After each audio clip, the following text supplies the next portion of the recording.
Hello everyone, welcome to ACE Online and welcome to daily current affairs session. So we'll cover the current affairs of yesterday and today. Yesterday there is a festival of Moram, so we did not have a class. So now we will discuss yesterday's as well as today's current affairs. And there are good number of current affairs and are also very important current affairs for our exam. First one, before that I hope my voice as well as video is clear from my side.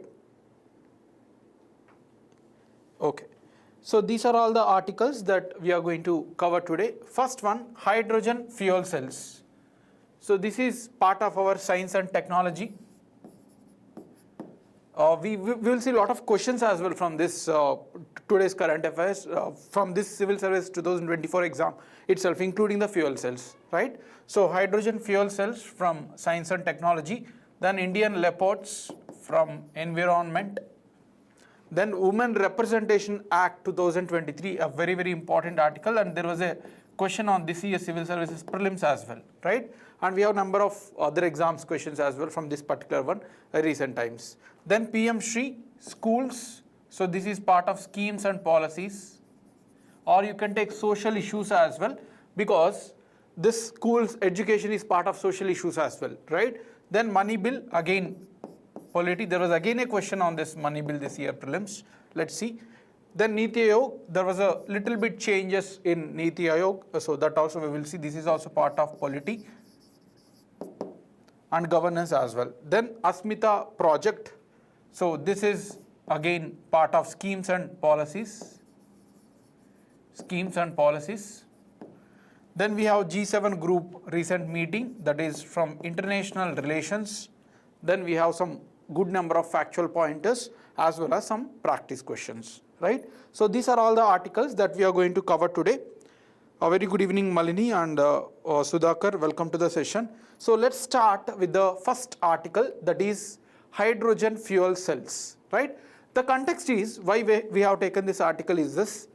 MV Sea Change, this is the name of a ship. You can see here, this is the name of a small ship, which is a world's first commercial passenger ferry powered by 100% zero emission hydrogen fuel cells. So this ferry, passengers ferry, was very common. You can see anywhere in the world, including India, but this is the first, world's first, not only India's, world's first commercial passenger ferry with 100% being used through hydrogen fuel cells. So they are not going to use any diesel, they are not going to use any petrol or any other fuel. So this is environmental friendly. And this was launched in San Francisco in USA. So this also becomes a very important fact to be remembered. The context itself is a very important to be remembered. And this passenger ferry can travel up to 300 nautical miles. 1 nautical mile is approximately 1.76 kilometers. This also you can remember, so you can multiply accordingly if you want in kilometers, and can operate for 16 hours before requirement of the refuel, right? So it is a long lasting as well.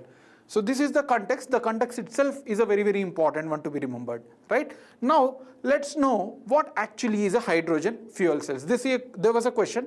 Understand, you can answer at the end. There is a question itself from this year prelims, right? So hydrogen fuel cells, or you can simply call it as a fuel cells, these are the generators of electricity through chemical reaction. So these fuel cells can give us electricity through chemical reaction. Now what we need to give as inputs, that is also very important, and what we will get as an output as well.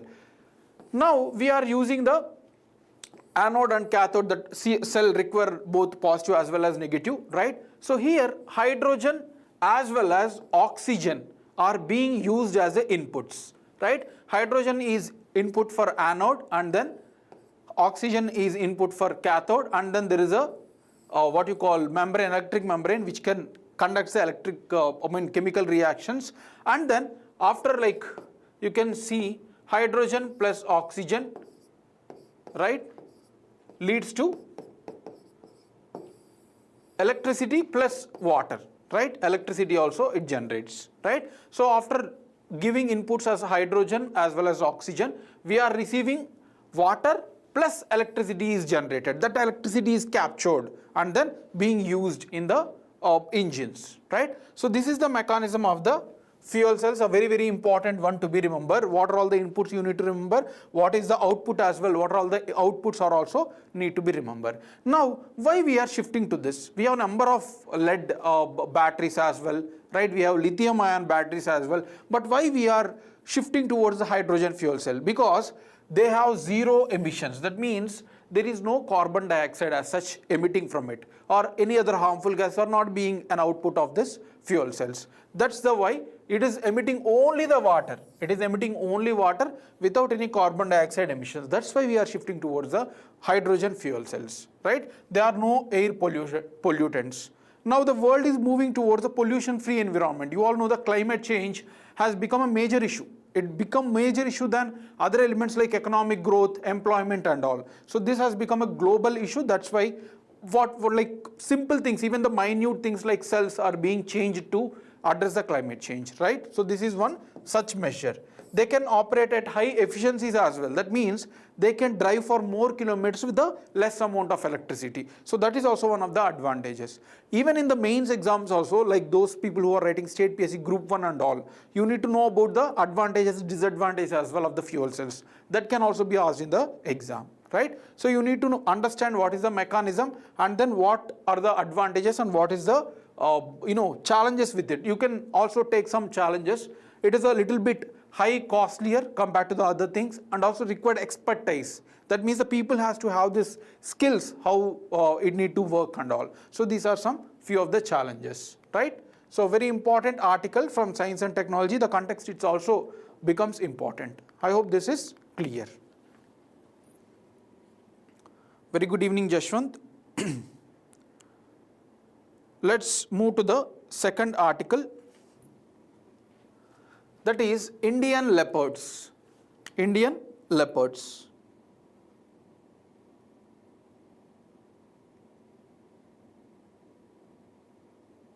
Yeah.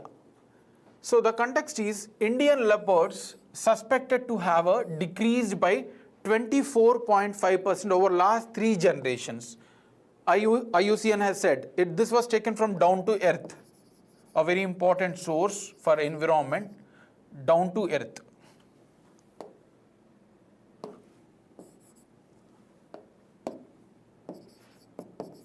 Down to Earth newspaper, a very good article that IUCN, International Union for Conservation of Nature, has released a report saying that one generation means approximately 20 to 30 years, right? So in the last 3 generations, there is a decrease of 24.5% of the leopards in India. This is the context. Now let's know about leopards, and then we will see what is the recent census says, that how many leopards are there in India, which regions are more of those which is having more leopards. All these things we will see. But before that, let's understand what actually is the Indian leopards and what is the conservation status and all, right?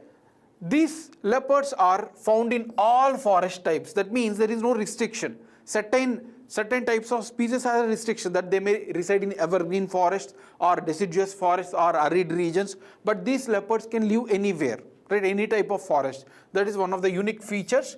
And International Leopard Day is celebrated every year on May 3rd. This is also important, right?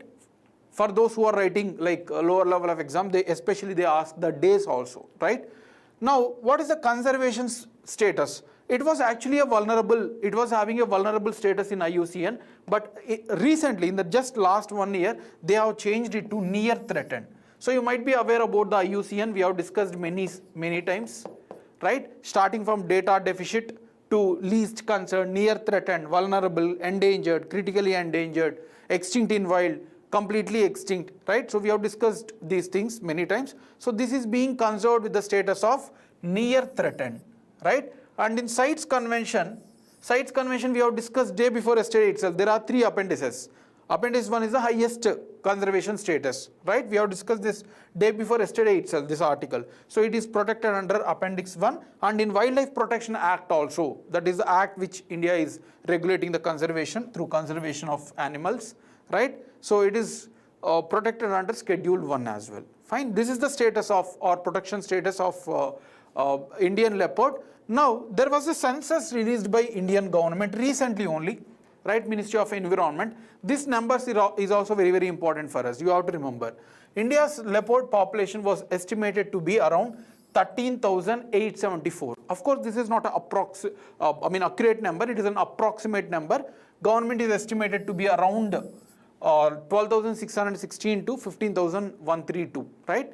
But it is around approximately 13,874. A very important fact to be remembered, right? So this is what the in 2022 census says. In 2018, it's just 12,852. So we had improved. The number of leopards in India has improved. This number is very, very important, right? And this number, they have estimated up to 70% of the leopard habitat. That means they did not take in all the 100% leopard, because all the Indian subcontinent itself is a habitat of leopard. But they have estimated only for 70%, and approximately there may be some extra tigers, leopards as well, right? So this is just 70% of the total estimation habitat of the leopard. Central India has shown the improvement, right? Like from 8,000 to 8,071 to 8820, approximately 800 leopards has been increased, right? Shivaliks and Gangetic plains experienced a decline. So you no need to remember the numbers, just understand or remember that in Central India leopards numbers has increased, whereas in Shivaliks and Ganga plains, that is Gangetic plains, there was a decline according to the Ministry of Environment estimate. That you need to remember. And Madhya Pradesh, which is also called as the tiger state of India, it has the highest number of tigers in India. Similarly, it also has the largest number of leopards. That is also important, right? Approximately 3,907 are there. Anyway, no need to remember. Just remember that Madhya Pradesh is having the highest, followed by Maharashtra and then Karnataka. So first, second, and third, top three you need to remember, right? So this is a fact. Now, highest leopard population from which national park or tiger reserve? That is also important. Nagarjuna Sagar Srisailam Tiger Reserve in the border of Andhra and Telangana has the highest number of leopards, followed by Panna in Madhya Pradesh and Satpura in again Madhya Pradesh. So these three are the ones which are having the highest number of leopard count. And Shivalik and Gangetic plains, we have just discussed that there is a decline. 3.4% decline was seen, right? In other parts of the India, like Western Ghats and other things, there was a increase, right? Eastern Ghats, Central India. So this you no need to worry. Except Shivaliks and Gangetic plains in other parts of India, there is a increment, right? So this fact you need to remember. Now, what the IUCN has said, we have just seen the context that IUCN has said that there was a decline of 24.5% of leopards, right, in the last 2-3 generation. So what it said, that is also important for us, especially those who are writing the mains exam, civil service mains exam, or state PSC mains examination, where you need to write the answer. So these things becomes important for those students, right? So according to assessment, there was a decline of 24.5% in the last 3 generations, right? But the overall population trend across its range is poor. Though there was some positive population, but overall in India there was a decline, right, in the last 2-3 generations. And the main reason was poaching. For every 4 leopards per week has been poached. So every week 4 leopards has been poached. Poached means it's illegal catch by the poachers, right? And then there is a human-animal conflict. You know that the leopards area habitat is shrinking because we are extending our agriculture fields and all. Therefore, there was a conflict between animals and humans. That's why there was a death of certain leopards as well in terms of construction or transportation passing through those habitats. So human-animal conflict is also contributing for their decline. Similarly, decline in prey base. Prey base means the requirement of food for the leopards like deer and all. There is a decline in the prey base also, that is also contributing for the decline, right? So these are all the IUCN has said. And there are some other species. We have just seen that Indian leopard is near threatened, right? It is kept under the near threatened. But in other countries, it was kept under critically endangered. Indonesia, Indonesian leopard, Arabian leopard and North China leopard, they are critically endangered, and Persian leopard and Javan leopard, that means these are the region. Persia means Iran and all. Javan means Indonesia, right?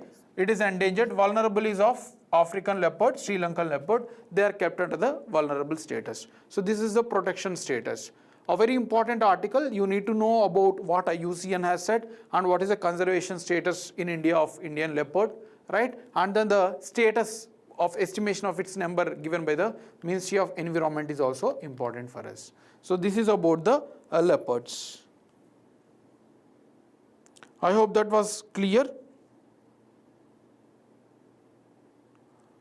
In case of any doubts, you can ask in the comment section, okay?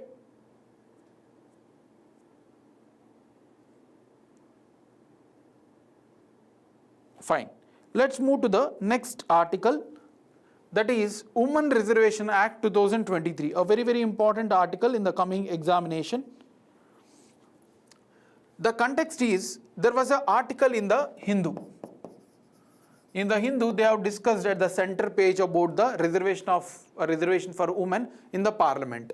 The 106th Constitutional Amendment Act aims to enhance gender sensitivity in parliamentary process and legislation. So this is the context the article was discussed, right? Before that, I want to, for few students who are confused with the bill and act, bill is a proposal. Bill is a proposal. So this is a 128th Constitutional Amendment Bill. 128th Constitutional Amendment Bill. That means it is just proposed 128th time to change the constitution. But not all the bills will act, right? Whatever the bills that was introduced in the parliament will not become the act until unless Lok Sabha, Rajya Sabha passes them and then president give the assent. Then only bill become act. So this is a 128th Constitutional Amendment Bill. But 106th Constitutional Amendment Act, right? Act means passed by the parliament and also given assent by the president, right? So this is the 106. That means 128th bill and 106. That means if you see the difference, approximately 22 bills have not been passed by the parliament. That means 22 bills were introduced previously since the independence, but out of the 128, 22 has not passed by the parliament, right? That is the difference. So this is a 128 Constitutional Amendment Bill and 106th Constitutional Amendment Act. Is this clear? I hope that is clear. Now moving to the actual article. The background, the bill is called as Nari Shakti Vandan Adhiniyam, 128th Constitutional Amendment Bill was introduced on 19th September 2023. So last year the bill was introduced as 128th, but later it was passed and became 106th Constitutional Amendment Act after a month, right? What is the aim of this act? The act is to reserve 1/3 of all the seats of Lok Sabha and state legislatures and also Delhi Assembly, right? So to reserve 1/3 of all the seats in this, there is no Rajya Sabha, only Lok Sabha, state legislative assemblies and also National Capital Region, Delhi's assembly as well. So 1/3 of these seats will be reserved for the women. Currently, just approximately 10 to 14% of seats are occupied by women in all state legislatures, including the Lok Sabha, right? This want to be increased to 33%. That's the objective of the bill, right? The objective is to increase the number of seats for the women. Also, it will reserve SC/ST seats as well. Say for example, there are out of 542 seats, there are 33% reserved for, or whatever, like certain seats are reserved for scheduled caste according to their population. Currently, the Lok Sabha seats are reserved for scheduled castes and scheduled tribes according to their population. For example, scheduled castes are there 15% and scheduled tribes are there approximately 7.5%. So these seats within are reserved for this particular caste. Out of them, again there will be 15% or 33% for women. Let's take example.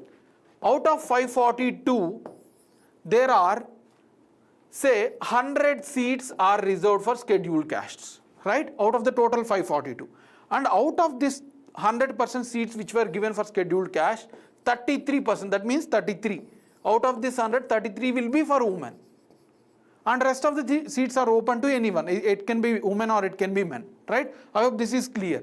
So the bill is giving not only 33% reservation for the women, the seats given for scheduled castes and scheduled tribes, out of that also 33% will be reserved for the women, right? So this is the important provision of the bill. Let's see the key features. First one we have already discussed. 33% reservation wants to be allocated in the state assemblies. All these things we have discussed, right? The bill will also apply for scheduled castes and scheduled tribes seats as well. The 33% of these seats will go to the women as well. That is also one important thing.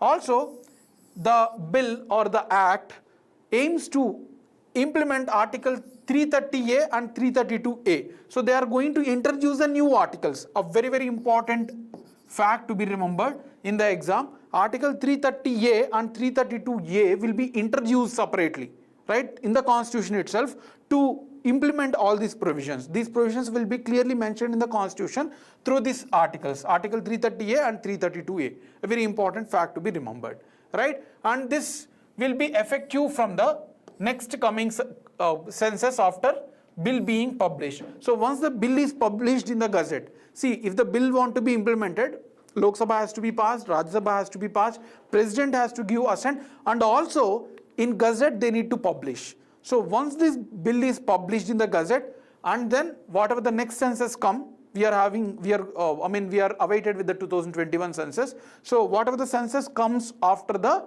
publication of the bill, then it will be implemented. So there is no implementation date given in this particular bill or act. A very important thing to be remembered, right? So there was no particular date, just they said that once we publish in the Gazette, then after the next census, the act will be implemented, right?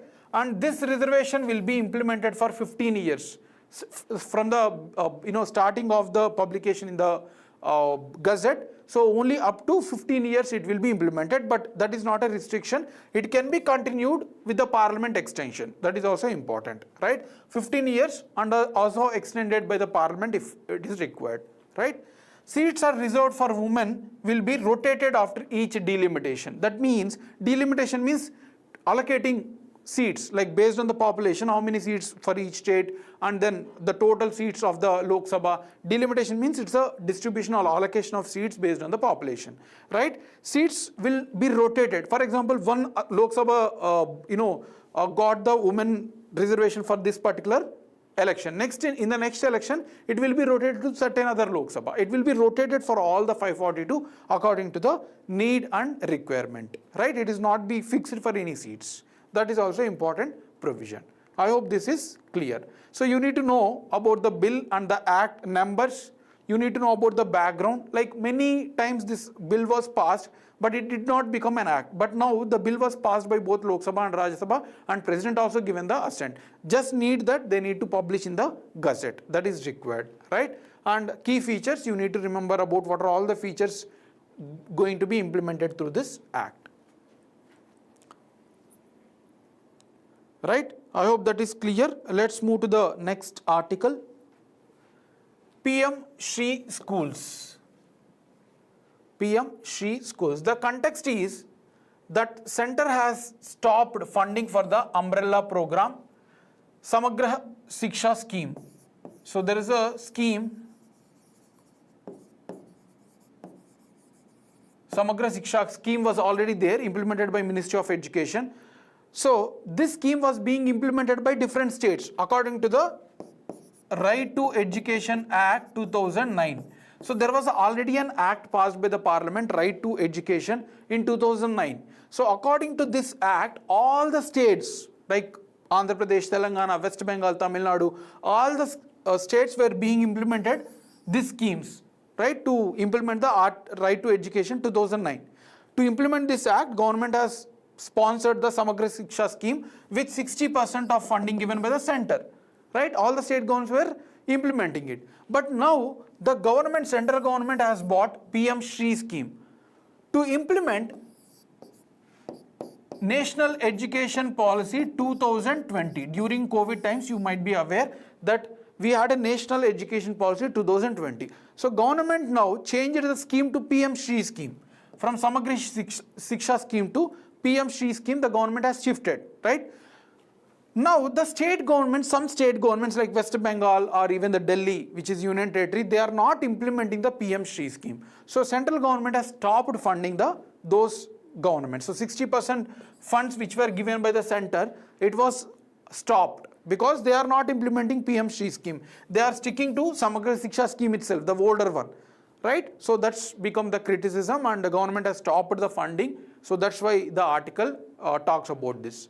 Now let's see what actually this PM Shri scheme is. It is a centrally sponsored scheme. So this is centrally sponsored means 60% funds were given by the center, and this was being announced in 2022. It has announced in 2022. Centrally sponsored scheme. It aims to develop more than 14,500 schools across the country, with strengthening all the existing schools, whether center or state governments or local bodies, to alignment with the National Education Policy 2020. New education policy has come, so all these schools will be in synchronized with the National Education Policy, like whatever the changes that has been brought, right? The duration of this scheme will be 2022-23 to 26-27. The year is also important. Sometimes they are asking about the years as well, right? After this, after 2026-27, the state governments will continue to take care of these things. Until this time, government will be giving the 60% of funds to synchronize with the National Education Policy. After 2026-27, they will give it to the state governments. They have to take care, right?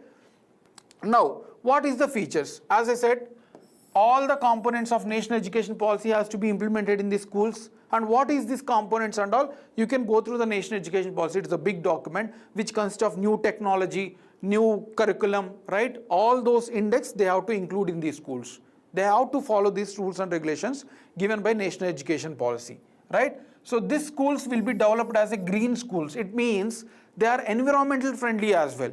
They are not going to develop like earlier. Now they are going to include all the solar energy, right? The clean water, all those things will be included in the schools, right? That's why they are called as the green schools. And the pedagogy or curriculum will be more experimental, play-based, integrated, holistic. That means it is not just about the theoretical knowledge, but practical application-based things are also given in this. So all these things government aims to bring through PM Shri schools, right? So that's why the government want to shift all the state governments towards the PM Shri scheme, right? So this is being implemented. So the learning outcomes will be focused more. That means what the child has learned actually practically. So that is going to be focused, not just about the marks. Fine. And assessment will be done across all the levels, like from school level, within school, what type of experimental knowledge the student has got, what type of marks the students has got. For this particular purpose, government is coming with the sector skill councils and local industry. They are going to linkage with these things as well. To estimate, the government is going to bring the school quality assessment framework. The government is going to connect the students with the industry, like to develop the skills, and also government is bringing school quality assessment framework, SQAF, to estimate the performance of the students, right? So this assessment will be taken care through school quality assessment framework. Fine. So all these facts are very, very important. So you need to know what this scheme is, what is the background, before this what was there, and then what is the provisions of this scheme, why government want to implement all these things has to be learnt. I hope this is clear. Any doubts if you have, you can ask in the comment section. Next one, money bill, a very, very important one to be remembered or to be understood.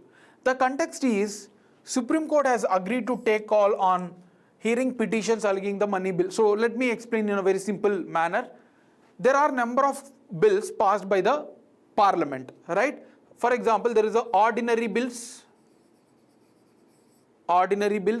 right? And then constitutional amendment bills. Then we have financial bills also we has, and then we have money bills. All right. Now these three bills, financial bills, ordinary bills, and then constitution amendment bills, all these things has to be passed by both Rajya Sabha plus Lok Sabha, right? Government will have majority in Lok Sabha, right? But not in the Rajya Sabha mostly, because it required a lot of debate, and it is a federal, federal country. So many state governments will be there, many parties will be there. That's why government is trying to pass certain bills under money bill provisions. That means they require there is no requirement of assent from the Rajya Sabha. So money bill is an easy route for the government to pass any bills, right? So government has done this, we cannot criticize as such, but yes, there are instances where certain provisions, even though they are not money bills, but they were passed as a money bills. That's why there is a lot of criticism from the opposition parties that government is passing, even the ordinary bills are being passed as a money bills. So that was a criticism of the government. Now Supreme Court has said that we will take care, we will see if the actual bills are ordinary or money bills, we are going to estimate it, right? So this is what the Supreme Court has said. That is the context of this article. Now, what actually is a money bill? So money bill is nothing but any permission taken by the parliament, right, or government to take money from the consolidated fund of India. Like how we have a bank, like where you save the money, it is in the bank. So from where you will take the permission to take that money, you will go to bank, you will write the slip, and then you take the money. The same way, the government has funds which is kept under the consolidated fund of India. Every time the government want to take money out of this consolidated fund of India, they need to take permission from the parliament, right? So for that purpose, government has to pass the money bill.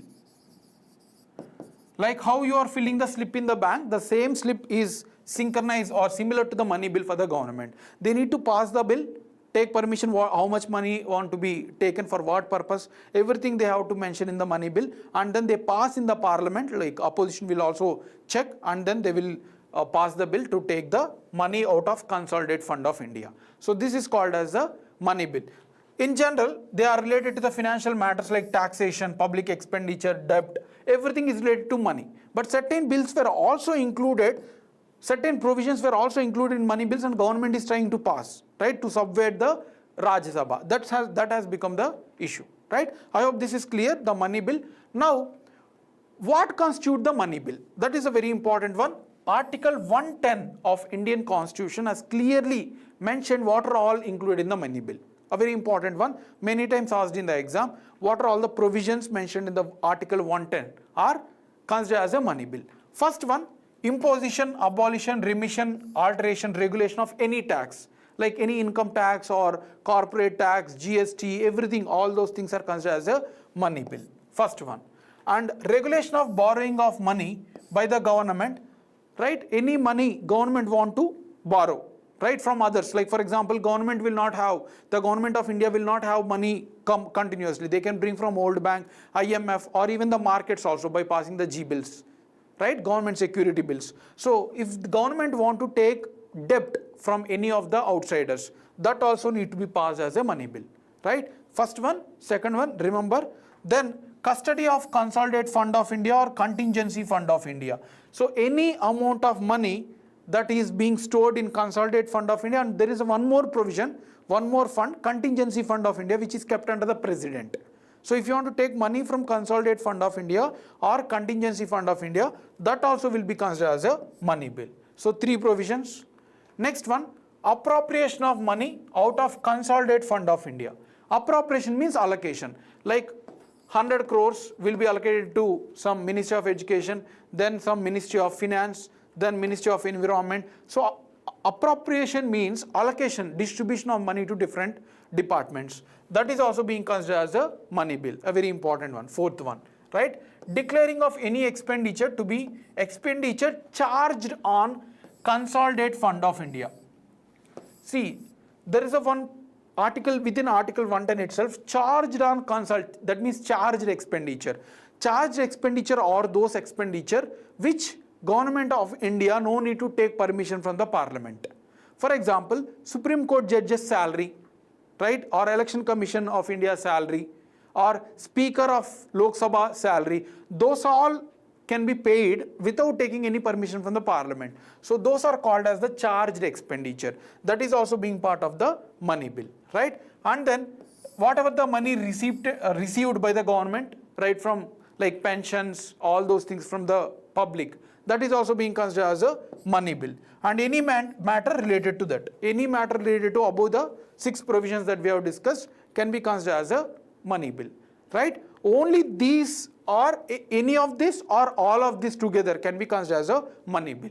Beyond this, if any other things is there, they are not considered as a money bill. A very important facts to be remembered. Now, what is the procedure to pass the money bill? That is also important for us. What is the procedure to be followed? That is clearly mentioned in the Article 109 of the Indian Constitution. First thing, money bill can be introduced only in the Lok Sabha. It cannot be introduced in the Rajya Sabha because it is a money bill. And they can introduce this bill only with the permission of the president. Without president permission, they cannot introduce in the Lok Sabha, right? That is also one important provision to be remembered. So 2 things I have discussed here. One is it can be only introduced in Lok Sabha, and other one is it can be introduced only with the prior recommendation of the president, right? That is one fact. And this can be introduced only the minister. That means money bills are nothing but the financial bills, government bills. So not private members. Private members means those members other than the ministers, like council of ministers are there. Even within this party, for example, BJP is at the center. So some members are ministers, some members are not ministers. Other than ministers, even the government ones are considered as the private members, right? So it can be only introduced by the minister. It cannot be introduced by any private members, including the party or opposition members. That is also one important fact. Now, once this bill is passed in the Lok Sabha, it will be given to the Rajya Sabha. And Rajya Sabha has only very restricted roles. It can recommend, right, or it can consider the bill only for 14 days. It cannot delay the bill beyond 14 days. It can also amend the bill. It can only give suggestions. And Lok Sabha, whether they can take it or not, it is up to them, right? So if 14 days Rajya Sabha don't take any decision, then the bill will be passed as an original one, like whenever it was sent with the provisions, the same provision, the bill can be passed, right? So Rajya Sabha has only few roles. One is to give recommendation, one is to oversee what are all the elements, and if required, any suggestions only, right? It cannot amend, and only up to 14 days Rajya Sabha has the time, right? All these things has been discussed here, and the PDF will also be given. Fine. So if the Lok Sabha can accept or cannot accept, that's what I have discussed. So even if they don't accept, they can directly ask the president to give the assent. And president can reject the bill or can accept the bill, cannot ask for reconsideration. Because with his permission only the bill was introduced. So now how you can ask us to reconsider? So there is no provision for president. Either he can reject it, because if the government changes in between the bill, passage of the bill, so new government has come, so president can reject it. Right? Either president can reject it or he can give the assent, but he cannot ask for reconsideration. Right? Now, what is the issues with the money bill? We have already discussed a few things. One is government is clubbing with other provisions and then passing the money bills, because the speaker has the what you call responsibility or the right to decide whether this bill is a money bill or not a money bill. And speaker is inherently from the government. So government is subverting the constitutional provisions. That is one thing. And even Aadhaar Act. Aadhaar does not have any money things, but still the government has passed Aadhaar Act as a money bill, right? And the Supreme Court has also questioned this misuse of these things, and they are rechecking it, right? Supreme Court has involved in many cases. Roger Matthew versus South Indian Bank Limited. They said that money bill has to be checked, verified with the 7-bench judge. And even in Aadhaar Act also, Supreme Court upheld the constitutionality of Aadhaar Act. That means they said that it is money bill, right? But here, the present Chief Justice, Chandra Shekhar, has rejected Aadhaar Act as a money bill. But still, it is the Supreme Court decisions are taken with the majority. That's why it was given assent, right? In Finance Act also, there was many provisions which were not even money bills. But still, government has passed this. Now, the Supreme Court has said that we are checking, we will see in the future. We have to see what will happen, right? So, these are all about the money bills. I hope that is clear. You need to not only understand the facts, but you need to understand the issues as well, right? So, such type of questions come in an analytical manner. Next one, about Niti Aayog, very small article. The government of India has reconstituted the Niti Aayog.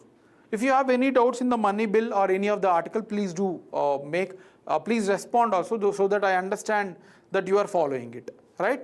So I hope that is clear. Next one, Niti Aayog. The government of India has reconstituted the Niti Aayog, right? The leadership change, there is no change. Prime Minister of India, Shri Narendra Modi ji, is the chairperson of the Niti Aayog. So there is no change in the leadership. And Suman K. Berry is the vice chairperson, right? So chairperson is our Honorable Prime Minister Narendra Modi ji, and the vice chairperson is Suman K. Berry. There is no change in the leadership. Full-time members, there was few changes. Full-time members was given with scientist V.K. Sarvasat, agriculture economist Ramesh Chand, pediatrician V.K. Paul, and macroeconomist Arvind Virmani. So these are all the full-time members. And ex officio members. Ex officio members means based on their position, like finance minister, those are the positions, right? So 4 union ministers were part of this. Rajnath Singh, the defense minister, Amit Shah, home minister, Shivraj Singh Chauhan, agriculture minister, and Nirmala Sitharaman, finance minister. So these 4 members will be the ex officio members. Great. Thank you for the response. Yeah. Now, about Niti Aayog, you might be aware that Niti Aayog was a replacement for Planning Commission. Earlier, we had a Planning Commission since 1952. For every 5 years, Planning Commission comes with the 5-year plans. First 5-year plan, second 5-year plan and all. But in 2015, Planning Commission was removed and Niti Aayog has taken place. Like unlike the Planning Commission, which was having the role to suggest funding and all for different states, Niti Aayog does not have any funding roles. It is just going to act as a think tank. That means whatever the experts give the ideas, they are going to suggest for the government. It will coordinate with the both state governments as well as central government, right? So it is promoting the what you call federalism, right? Competitive, cooperative federalism, the Niti Aayog is promoting. So there is no funding role, it is just giving suggestions. For example, there is a climate change issue. They will include the experts and they will suggest the government that you should follow this. This will become a positive outcome, right? So it is an expert advice commission which has replaced the Planning Commission. Fine. So this is about the Niti Aayog. Next article is about Asmita project. Asmita project. First, the context is Ministry of Education and University Grants Commission, UGC. Ministry of Education and University Grants Commission together has launched the Asmita project.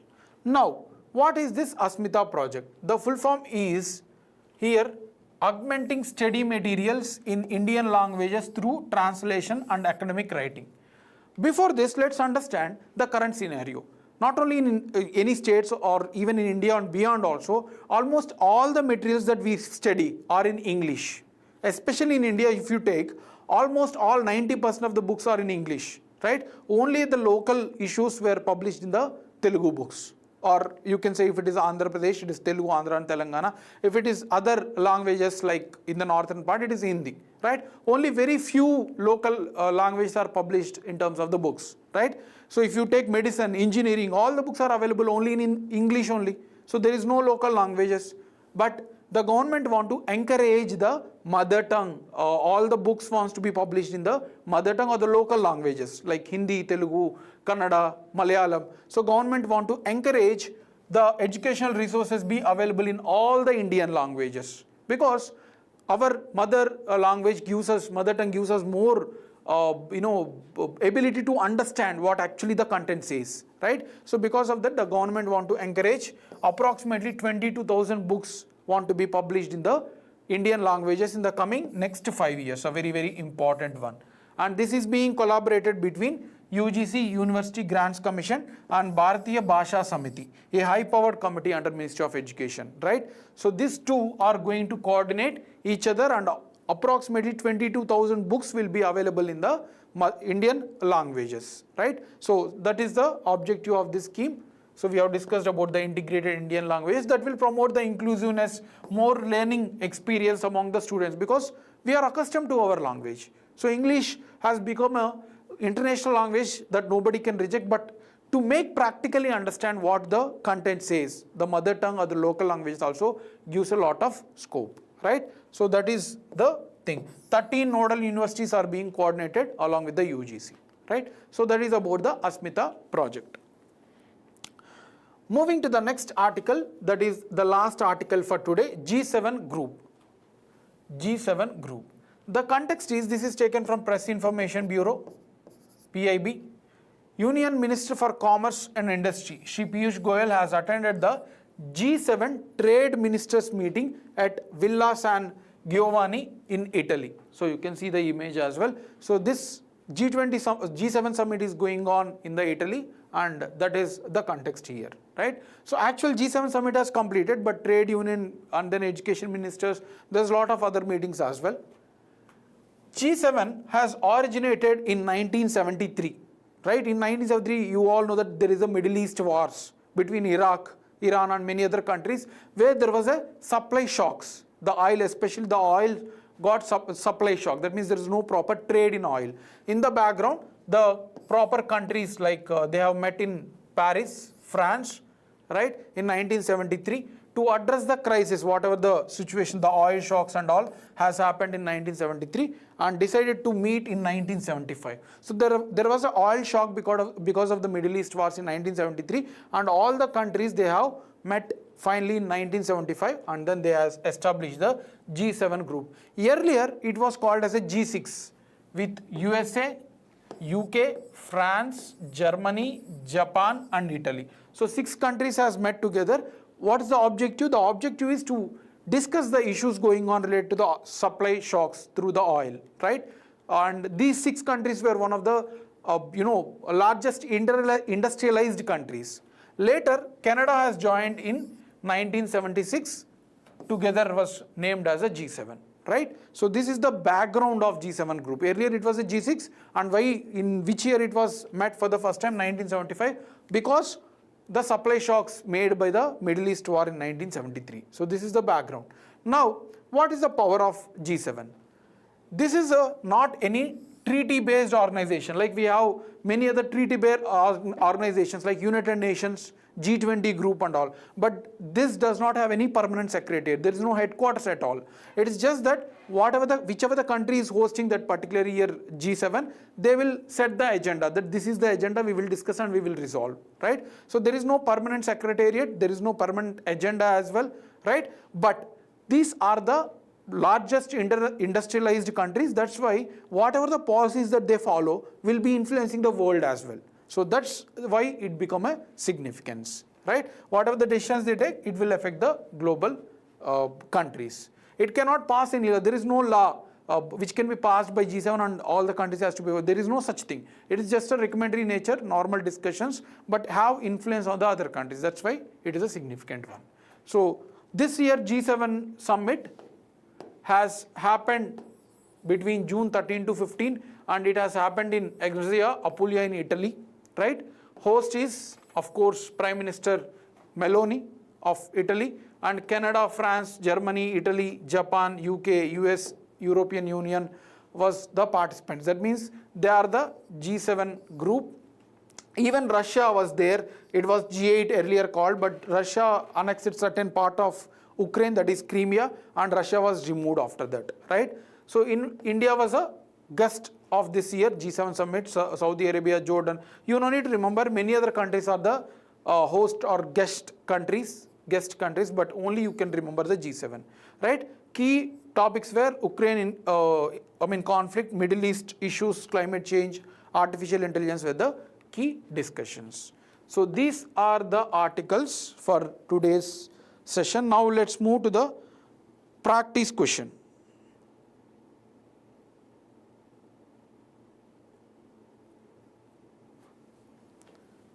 Let's see the factual pointers, then we will go to the practice questions, right? So some factual pointers are there.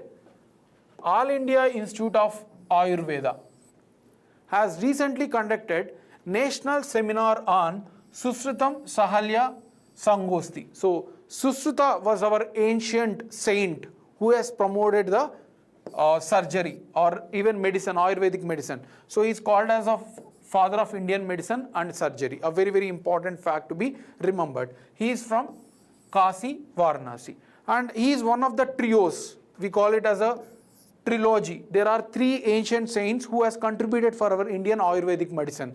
One is Sushruta, and then other one is Charaka, who wrote Samhita, Charaka Samhita, and then we have Ashtanga Hridaya, it was published by Vagbhata. So we have a three saints who has contributed for the Ayurvedic medicines, that is Sushruta, Sushra Samhita, Charaka Samhita by Charaka, and then Ashtanga Hridaya by Vagbhata. So all these three are very, very important, frequently asked in the exam.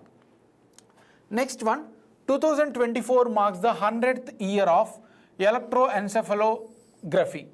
Electroencephalography is the one which can study the brain, right? Like it was used widely for estimating the brain performance and all. So this has been the 100 years, 2024. So it uses small metal discs and other electrodes which can estimate the brain. So it also being used by the police and investigation officer to estimate the truth and all from thieves, right? Next one, a very important article. Inland Waterways Authority of India and Transportation Department of Government of Nagaland are going to launch National Waterway 101. They are going to promote the, like how we have a national highways through land, government is also moving to develop the national waterways, right? So they are going to develop, Government of India and Nagaland government, Tizu and Zunki rivers, they are going to connect, and this is the National Waterway 101, a very important one to be remembered. Fine. And Tizu river originates from Longkim in Nagaland and then joins into Chinwin river, which is again a tributary of Irrawaddy river of Myanmar, right? So they are going to establish this. This is also important, and you need to know about the 5 national waterways as well, a very, very important one. National Waterway 1 connects between through Ganga river, right? Allahabad and Haldia. It connects between Allahabad in Uttar Pradesh, Haldia in West Bengal. And this national waterway passed through Ganga river. It passed through UP, Bihar, Jharkhand, West Bengal. National Waterway 2, this passes through Sadia and Dhubri in Assam, right? It is on Brahmaputra river, National Waterway 2. Next, National Waterway 3 passes between Kollam and Kottayam, right? In the Kerala itself. This is the National Waterway 3. Next one, National Waterway 4. It passes from Kakinada to Pondicherry, between Andhra Pradesh and Pondicherry, some part of Tamil Nadu as well, through Buckingham Canal. It passes through Godavari and Krishna river. So this is a National Waterway 4. National Waterway 5 is through Mahanadi river, Talcher and Damra stretch in Odisha. These 5 many times been asked in the exam. These are the major waterways in India. That is also important fact. Next one, Ivory Coast. Ivory Coast is a country in the Africa, right? This has become the first country to deploy R21 Matrix M. This is a malaria vaccine for the children whose age is below 2 years. R21 Matrix M is a vaccine for malaria, and this is not the first vaccine approved by World Health Organization. There was one more vaccine, RTSS, right? AS01. So this is also a vaccine approved by WHO for malaria. This is the second one, a very important fact, right? Now Ivory Coast is going to be deploying this R21 Matrix M, and this was developed by University of Oxford.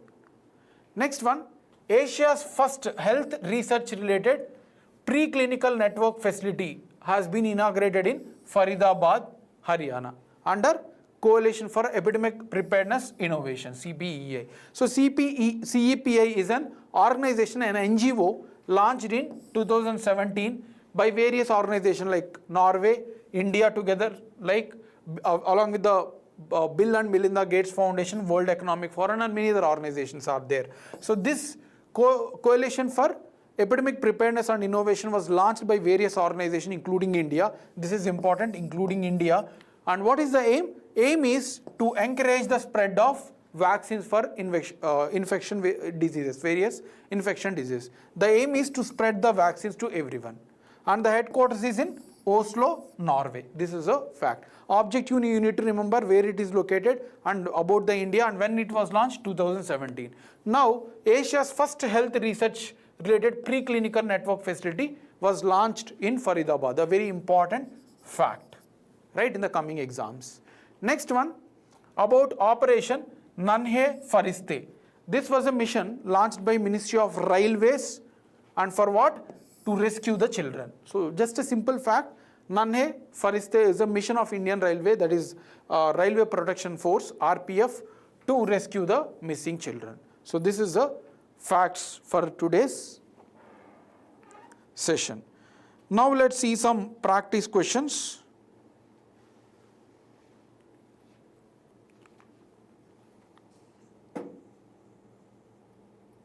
First question, consider the following statements regarding G7 group.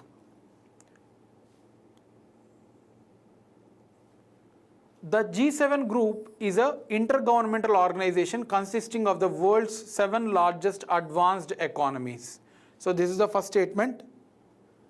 Second statement, China is a permanent member of the G7 group. Second statement, the G7 group was originally formed as G6 in 1970s.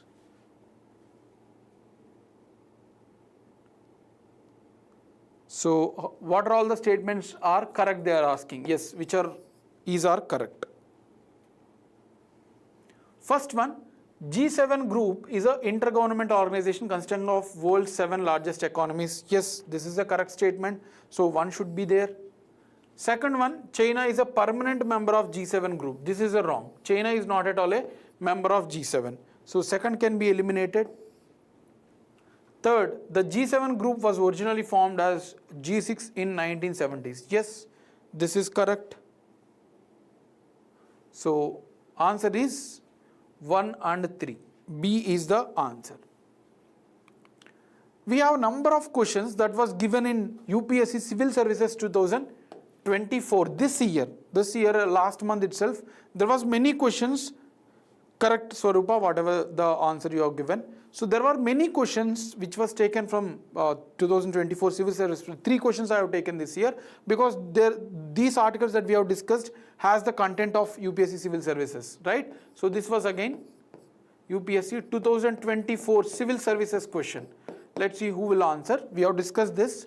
Which one of the following is the exhaust pipe emission from the fuel cell electric vehicles powered by hydrogen? Vaishnavi, this is China is not a member. We have discussed only Italy, Germany, all the countries are there. Please check over it. Now answer this question. This was taken again. So they have given what is the outcome of the fuel cell. Indirectly, the very simple one. What is the outcome of the fuel cells used in the electric vehicles powered by hydrogen? Hydrogen peroxide, hydronium, oxygen, water vapor.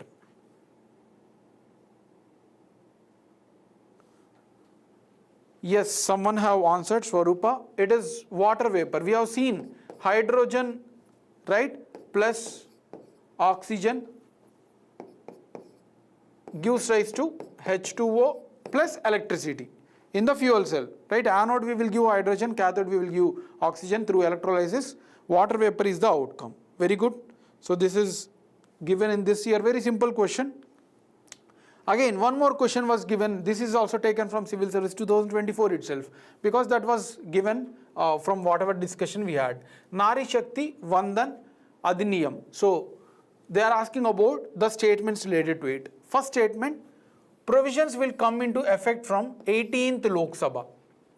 They are saying that the bill provisions, correct Jashwant, you are also correct, answer is D for previous question. They are saying that the provisions will come effect from the 18th Lok Sabha. This will be forced in 15 years after becoming an act. So this provisions, whatever the act will be stay for 15 years, they are saying. There are provisions for the reservation of seats for scheduled caste women within the quota reserved for the scheduled castes. So this is the third statement. So out of that, this how many statements are correct? This was also taken from CSP 2024 UPSC Civil Services Prelims. I have directly screenshotted it. We have discussed this. Do answer it. Let's see. This we have discussed it clearly that within the seats reserved for scheduled caste and scheduled tribes, there will be seats of 33% will be reserved for the women. So third should be there. So you can eliminate B. This will be in force for 15 years. Yes, after that it can extend it. So second statement is also correct. So you can eliminate option D. First statement is dubious. It has inherently created. There is no date given by the bill, right? It just said that whenever the bill is published in the Gazette, after that, after the publication of the Gazette and then after new census, then it will come into effect. It does not say anything about this 18th Lok Sabha. So one can be eliminated. So answer is C, right? So 2 and 3 are correct and 1 is wrong. Fine. So this is the question. Next, again taken from CSP 2024 itself, Civil Service Prelims 2024. Again the question was given from the discussion that we had. Which of the following statements are correct with respect to money bill in the parliament? They are asking about the money bill. We have discussed about the money bill. Article 109 mentions special procedure in respect to money bills. A money bill shall not be introduced in the Council of States. That means Rajya Sabha. The Rajya Sabha can either approve the bill or suggest changes but cannot reject it. They are saying that they can approve the bill or suggest but it cannot reject. Amendments to money bills suggested by the Rajya Sabha have to be accepted by the Lok Sabha. So these, out of these 4 statements, which one are correct? They are saying. So let's check one by one. First one, Article 109 mentions special procedure in respect of money bills. Yes, what is Article 109? You can go back to our session. There is a special procedure mentioned that only Lok Sabha can be introduced, right? Rajya Sabha cannot be introduced. So we have clearly discussed this, Article 109 and 110, both we have discussed, right? So one should be there. You can eliminate option B. A money bill shall not be introduced in Council of States. This is also correct. It can introduce only in the Lok Sabha. So shall not be, this is a correct statement, right? So one should be there. Fine, in 3 it is there. Rajya Sabha can either approve or suggest changes but cannot reject it. Yes, this is also correct. It cannot reject, right? It can suggest or it can give assent. So 3 should also be there. Now we are left with the, okay, 2 is also correct. So 2 should be there. Okay, we got the answer, 1, 2, 3. So 4th statement is wrong because amendments to money bill suggested by Rajya Sabha have to be accepted. No need to be accepted. So 3 can be eliminated. So we got the direct answer. 4 can be eliminated. So we got the answer 1, 2, 3. So first statement is correct. Second statement is also correct. Third is also correct. C is the answer. Yes, Jashwant and Yasmin has answered. Last question for today. What framework is being developed by PM Shri schools to ensure quality? We have discussed this in PM Shri schools. School improvement framework, school quality assessment framework, school performance index, school accreditation framework. Yes, Vaishnavi, correct. So money bill question, 3 students have answered it as correct. Very good. So which one was introduced? So this is a very direct question. We have discussed this school quality assessment framework, SQAF. Very direct question. Fine. So that is all of today's session. We had a very good articles and we have seen how the questions can be asked. Even we have taken some questions from Civil Services Prelims this year, right? So I hope you have enjoyed. See you tomorrow. Have a great evening. Thank you.